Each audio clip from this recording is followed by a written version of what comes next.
ने इसराइल के दक्षिणी इलाके में मौजूद डिमोना और अराद में मिसाइल अटैक किया है। 100 लोगों के घायल होने की खबर है। डिमोना वो जगह है जहां से 13 किलोमीटर की दूरी पर नेगेव रेगिस्तान है। नेगेव रेगिस्तान जहां पर इसराइल का नेगेव न्यूक्लियर रिसर्च सेंटर है। इस रिसर्च सेंटर को तो कोई नुकसान नहीं पहुंचा है, लेकिन इस लोकेशन के इतने करीब मिसाइल को इंटरसेप्ट ना कर पाना इसराइल की बड़ी चूक मानी जा रही है।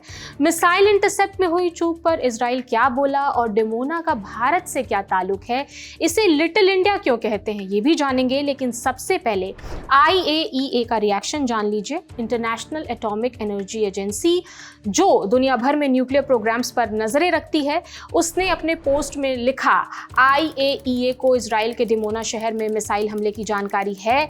नेगेव न्यूक्लियर रिसर्च सेंटर को किसी भी तरह के नुकसान की कोई खबर नहीं है।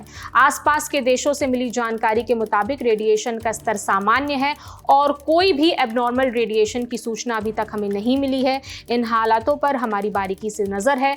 डायरेक्टर जनरल राफेल ग्रासी ने कहा है कि दोनों पक्षों को सैन्य संयम बरतना चाहिए, खासकर परमाणु केंद्रों के आसपास के इलाके। दर्शकों की जानकारी के लिए बता दें कि डिमोना के पास मौजूद नेगेव न्यूक्लियर रिसर्च सेंटर को डिमोना रिएक्टर नाम से भी जाना जाता है। माना जाता है कि यहाँ इसराइल ने अपने परमाणु हथियार छिपा रखे हैं, पर यह अनडिक्लेयर्ड है, इसकी पुष्टि नहीं हुई है।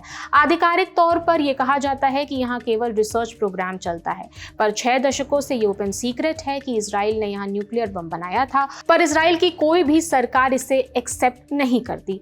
मिडिल ईस्ट में इसराइल इकलौता ऐसा देश है जिसके पास न्यूक्लियर हथियार है। ऐसे में इस लोकेशन के आसपास भी हमला बेहद गंभीर बात है। 21 मार्च को ईरान ने दावा किया था कि अमेरिका और इसराइल ने मिलकर उसके नातांज यूरेनियम एनरिचमेंट फैसिलिटी पर हमला किया था। ईरानी सरकारी मीडिया ने डिमोना में हुए हमले को जवाबी कार्रवाई के तौर पर पेश किया है। ईरान के संसद में स्पीकर ने चेतावनी तक दी है। पोस्ट में लिखा है कि अगर इसराइल अपने सबसे सुरक्षित इलाके डिमोना में मिसाइल इंटरसेप्ट नहीं कर पा रहा है तो रणनीतिक तौर पर इसका मतलब यह है कि जंग अब नए चरण में पहुंच चुकी है।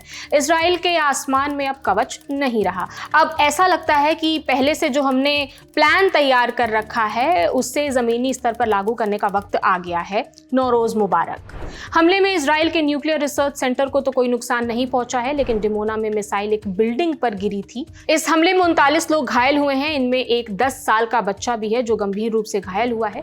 इसराइल के PM बेंजामिन नेतन्याहू ने सोशल मीडिया पर लिखा, आने वाले कल की इस लड़ाई में ये शाम हमारे लिए बहुत गंभीर है। थोड़ी देर पहले मैंने अराद के मेयर यायर मायन से बात की। मैंने उनसे कहा है कि वो सभी इजरायली नागरिकों की दुआएं घायलों तक पहुंचाएं। मैंने अपने ऑफिस के डायरेक्टर जनरल को आदेश दिया है कि वो सभी सरकारी मंत्रालयों के साथ मिलकर हर संभव मदद करें। इस समय फील्ड पर जो भी लोग राहत बचाव के काम में लगे हैं, मैं उनकी हौसला अफजाई करता हूं और सभी लोगों से अपील करता हूं कि वे होम फ्रंट कमांड के निर्देशों का पालन करें। हम अपने दुश्मनों को हर मोर्चे पर मुंह तोड़ जवाब देने के लिए पूरी तरह से तैयार हैं। इन हमलों में इसराइल के एयर डिफेंस सिस्टम के फेल होने की बात सामने आई है, जैसा कि ईरानी संसद के स्पीकर ने भी अपनी पोस्ट में जाहिर किया है। इजरायली सेना के स्पोक पर्सन ने बताया कि हमलों के दौरान इसराइल का एयर डिफेंस सिस्टम एक्टिव तो हुआ, लेकिन वो कुछ मिसाइलों को रोकने में नाकाम रहा। हैरानी की बात यह है कि ये अलग तरह की मिसाइलें नहीं थी जिन्हें रोका नहीं जा सकता था। दर्शकों की जानकारी के लिए बता दें कि इसराइल के डिमोना शहर को लिटिल इंडिया भी कहा जाता है। वजह है वहां पर भारतीय आबादी। इस इलाके में इंडियन ज्यूज कम्युनिटी के लगभग 7,500 लोग रहते हैं। ये कुल आबादी का करीब 30% हिस्सा है। यहाँ के स्थानीय लोग आज भी मराठी और हिंदी में बात करते हैं। दरअसल ये वो यहूदी हैं जो भारत में आकर बस गए थे, लेकिन 1950-60 के दशक में इसराइल लौट गए। इनमें सबसे ज्यादा महाराष्ट्र के बेन इसराइल समुदाय के लोग हैं। इसके अलावा केरल के कोचिन यहूदी और बगदादी यहूदी भी हैं। हाल ही में मिजोरम और मणिपुर के बनी समुदाय के लोग भी इसराइल आकर बस रहे हैं। पेशे से हीरा कारोबारी हैं और IT प्रोफेशनल्स हैं ये लोग। तो ये रही तमाम जानकारी। इस जानकारी पर आप अपनी राय हमें कमेंट सेक्शन में दे सकते हैं। मेरा नाम प्रगति है। देखते रहिए दी लल्लन टॉप। शुक्रिया।